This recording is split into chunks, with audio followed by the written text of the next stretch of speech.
잘 갔네 하나 시스템. 오오오 얘들아 분차트 수급 들어오는 거 보소. 저거 좀 뚫어내려나? 25,000원에 지금 10만 주 받쳐져 있는데 뚫어낼 분위기인데 목탁 한번 두들길까? 뚫어낼까? 자 하나 시스템도 다시 자리 잡네요. 좋아 전고 좀 다시 돌파하려고 하네. 가자. 오늘은 점심은 해물 칼국수다 얘들아. 해물 칼국수가 눈에 보이냐 얘들아. 좋습니다.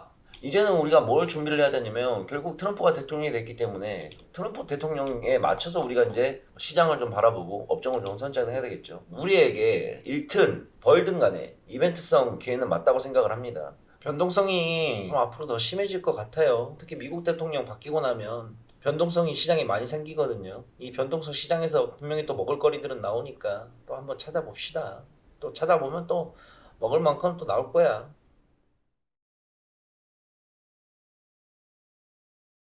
안녕하세요. 반갑습니다. 어서 들어오세요. 2024년 11월 7일 목요일 라이브 방송 시작합니다. 어서 들어오세요. 방송 진행을 맡고 있는 AP투자연구소의 김용재 우리 시청자 여러분들께 인사드리도록 하겠습니다. 자 어찌됐건 미국의 대선이 드디어 끝났습니다.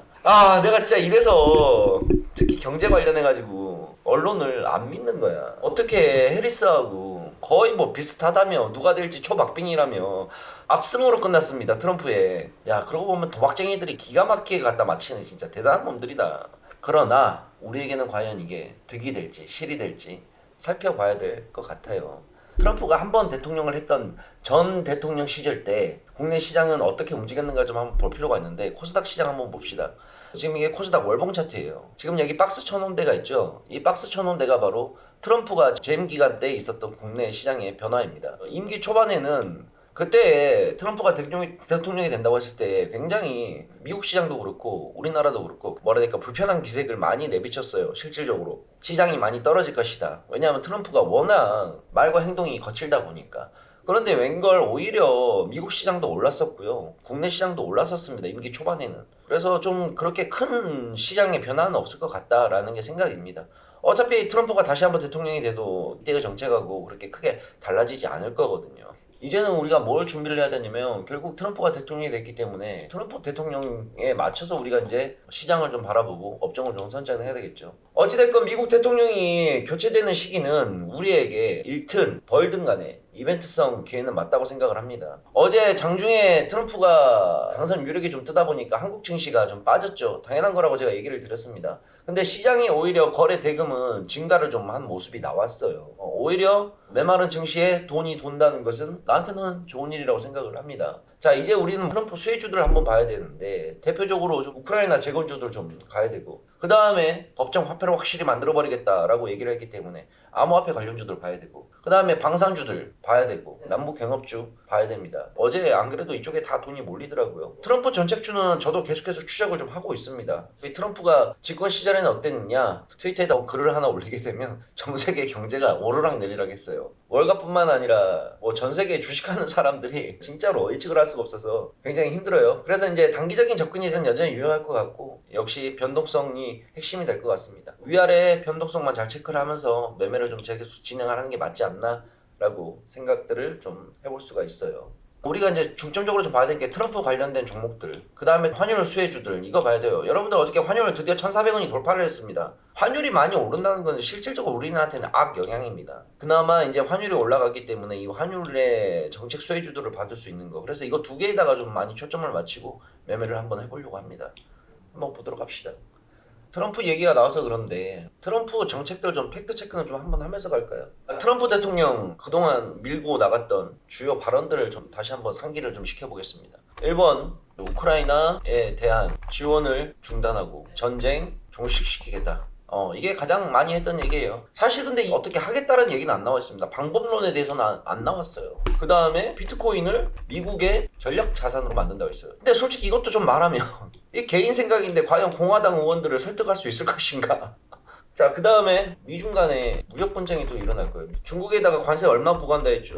60% 부과한다 그랬어요. 이 말이 뭐야? 미중 간의 무역 전쟁이 다시 한번 발발한다고 얘기를 하는 거고 그 다음에 또 뭐가 있을까? 미국 내에다가 인프라 투자하겠다. 알다시피 트럼프는 기업가 출신이에요. 부동산 재벌이기 때문에 미국 내에다가 UCT 몇 곳 이상을 만든다고 얘기를 했는데 자기가 부동산 사업인데 이것도 현실성이 굉장히 높겠죠. 그 다음에 이거는 이제 우리나라하고 좀 직접적인 연관된 거. 한미 분담금 올려야 된다. 근데 기존보다 몇 배를 올린다 그랬죠? 제가 알기로는 한 8배 올린다 그랬어요. 이거 얘기도 했었고. 그 다음에 IRA 법안 폐기하겠다. 근데 이게 IRA 법안이 이미 발효가 돼서 실시를 하고 있기 때문에 이건 좀 어려울 거라고 좀 보고 있습니다. 일단은 바이든이 하던 것은 다 지우겠다고 얘기를 많이 한 상태거든요. 우리가 이제 알아야 될 거는 결국은 트럼프의 성향인데 이 양반이 도대체 종잡을 수가 없어요. 하겠다 안 하겠다 막 자기 막 기분 내키는 대로 갔다가 때려버리니까 이게 무조건 트럼프 관련주라 그래서 우리가 여기에서 그냥 미친 듯이 매매를 하면 안 돼요. 현실적인 것과 현실적이지 않은 것들을 구분을 해야 돼. 추세를 좀 보면서 매매를 하는 게 맞지 않나라고 해요. 대통령 공약이 무조건 실시가 되는 법은 또 없기 때문에 좀 잘 구별을 해서 우리가 좀 매매를 해야 됩니다. 트럼프가 대통령이 되었어도 트럼프 관련된 종목들을 우리가 너무 섣부르게 매매를 하면 안 된다라는 게 일단 그 생각에서 그냥 한번 좀 정리를 좀 한번 해드렸습니다. 자, 장 시작합니다. 가보자. 장 시작. 그래, 이거나 한번 봐보자. 한화 시스템 2만원 정도 보자. 2만원 9시 5분 한화 시스템. 자, 일단 하나 시스템인데 오늘 하나 관련된 종목들이 잘 가요. 방산 쪽들이 잘 가고 있고, 그리고 일단은 의미 있는 구간이라고 판단이 된 게 그동안 갇혀있던 박스권을 오늘 처음으로 돌파해주는 자리입니다. 그리고 30분 동안 지금 거래량 들어오는 거 보이시죠? 30분 차트인데 지금 30분 동안 거래량 들어오는 거 보세요. 장 시작한 지 6분 지났는데 거래량이 굉장히 많이 들어오고 있죠. 그동안 들어왔던 거래량에 비해서 굉장히 많은 거래량이 지금 들어오고 있는 중입니다.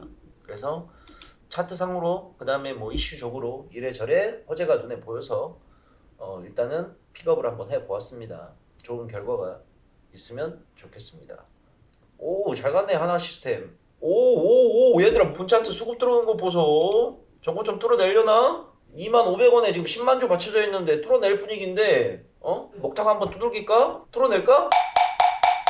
나 환율 때문에 내가 지금 걱정이 너무 크다. 지금 진짜 주식에서 제일 중요한 게 환율이라 생각하거든. 원달러가 얘들아 1,400원을 이게 봐야 되는 이유가 원달러 환율이 상승한다는 것 원화 가치가 하락한다는 거거든. 우리나라에 부정적인 영향을 더 훨씬 더 많이 끼칩니다. 원달러 환율이 1,400원이라는 구간이 이게 심리적 한계선이에요. 주식이든 환매든 뭐가 됐든 간에 이게 심리에 영향을 미치는 한계선이란 말이지. 원달러 환율이 높게 되면 일단은 첫 번째로 수입품 가격이 상승합니다. 달러로 표시된 수입품 가격이 상승하니까 국내 물가도 상승을 할 수밖에 없어요. 우리나라 같은 경우에는 모든 거를 다 외국에 의존하잖아. 모든 생필품 가격이 다 올라갈 수밖에 없다고 하면 결국 물가 상승으로 이어질 수밖에 없거든. 그 다음에 결국은 외국인들 투자도 감소가 되고, 달러 가치가 상승하니까 외국인들이 뭐 한다고 우리나라에 투자를 합니까? 국내 주식이나 채권 등에 대한 모든 것들을 투자를 줄여버리지. 그래서 원달러 환율이 되게 중요한 거예요. 그런데 왜 아무런 이야기가 없냐고. 방어한다는 소리조차도 없냐고. 뭔가 대책이 나와야 되는데 왜? 신기한 일이 있어요. 자, 하나 시스템도 다시 자리 잡네요. 좋아. 전고 좀 다시 돌파하려고 하네. 가자. 오늘은 점심은 해물 칼국수다 얘들아. 해물 칼국수가 눈에 보이냐 얘들아. 좋습니다. 지수가 지금 코스닥이 1% 넘게 빠지고 있는데 지금 그나마 하나 시스템 아침에 지금 들어가서 먹고 좀 나왔는데, 야, 하나 시스템 오늘 10,000원이라도 번 사람 있으면 1번 한번 눌러봐. 다행이네. 오늘 점심값은 벌었네.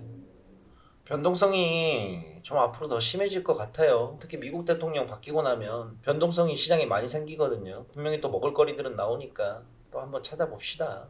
또 찾아보면 또 먹을 만큼 또 나올 거야. 형들 누나들 저 들어가요. 내일 아침 8시 30분에 또 만나도록. 내일 만나요. 안녕.